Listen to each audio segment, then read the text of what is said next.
এখানে যত ছোট ছোট গণেশ দেখছো এইগুলো কিন্তু সবার বাড়িতে পুজো করা গণেশ।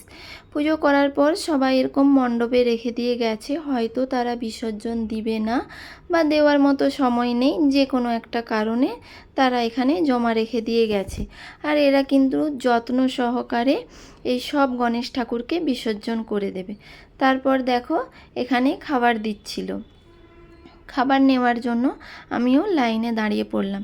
এখানে দেখো সবাইকে এই যে কাঠের থালা দিয়ে দিল। এখানে শলার থালা কিন্তু ব্যান্ড করে দিয়েছে, কাঠের থালা কিংবা প্লাস্টিকের থালা। এই থালাগুলো কিন্তু সুপারি গাছ থেকে এই কাঠের থালাগুলো তৈরি করা হয়। এই দেখো প্রথমে ইডলি, তারপর সেবা।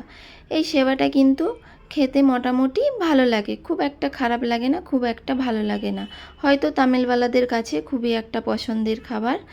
তারপর দিয়ে দিল চাটনি, সাম্বার।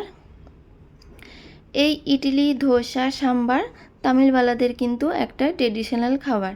এদের যে কোনো অনুষ্ঠান বলো, বাড়িতে যে কোনো কিছুতেই এরা এই খাবারটাকে খুব পছন্দ করে, তাই এরা সব জায়গাতে এই খাবারটা খায়।